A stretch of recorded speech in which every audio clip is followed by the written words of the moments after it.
समस्त को नमस्कार। आजिकल इंटरनेट रे एवं सोशल मीडिया रे गोटे कंट्रोवर्सी पूरा जोरसोर रे चली जोटा हूँ रणवीर आलावादिया। देखो रणवीर आलावादिया गोटे शो रे जाइथिले जार ना हूँ इंडिया गोट लेटेंट समय रैनार शो रे तांके जाइथिले एवं किछि भूल स्टेटमेंट देथिले, बैड लैंग्वेज को यूज करथिले पेरेंट्स मानक ऊपर एवं से जिनिस को बहुत ट्रोल करा जाउछि सोशल मीडिया रे एवं पर्टिकुलर किछिटा पार्टीज तरफ किछिटा लोकंक तरफ एमती स्टेटमेंट बाहरी आसुछि जे तांको किछि दंड दिया जाउ बोली किछिटा स्टेटमेंट बाहरी छै एवं बी प्राक के थिले तांके जिबारो थिला तांकर शो रे रणवीर आलावादिया शो किंतु परे एही कंट्रोवर्सी जोगु तांके से एपिसोड को तांके कैंसिल करै दिथिले। तो एठी प्रश्न उठुछि जे रणवीर आलावादिया करिथिबा सेही भूल काम को क्षमा कर जाऊ कि तांको दंड दिया जाऊ एवं एमिति एमिति स्टेटमेंट किछि लोकंक तरफ आसी जे फांसी रो दंड मध्य दिया जिबा कथा रणवीर आलावादिया को।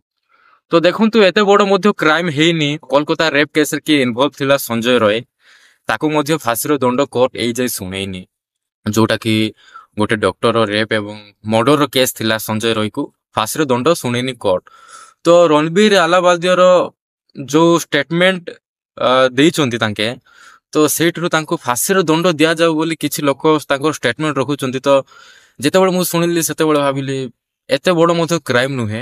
हाँ तांके बेड स्टेटमेंट देइचंती किंतु मु सेटा को मध्य मु पूरा मानुनी, अप्रिशिएट करूनी, ताको सपोर्ट करूनी जे मु रणवीर आलावादिया तरफ कहूची जे तांके मुक्त हो जांतु बोली। किंतु केते जण भाबुथिबे जे एही शो रे जो गेस्ट माने आसीथिले से मान तो आठारु भी बहुत खराब खराब वर्ड बाहर करिसंती, किंतु रणवीर को काहे कि ट्रोल करा जाउची।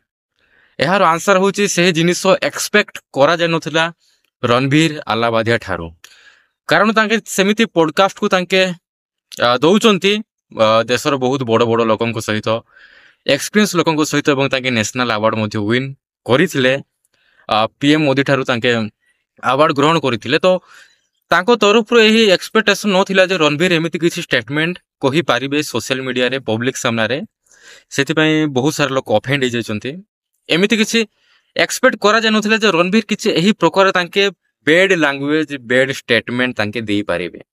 एते भलो जदि पॉडकास्ट करचंती एमिति लैंग्वेज तांके केमिति व्यवहार करि पारुछंती, सेति पई कि टिके अधिक बॉडी जाइथिला एही केसटी। मु खाली एति कहबा चाहूची जे किछि बड़ क्राइम हेनी, तांकर बैड लैंग्वेज तांके यूज करचंती, बैड स्टेटमेंट तांके देइचंती। सेही सो पूरा cheap so dark humour, dark content, dark comedy को सेटी शो करा जाए।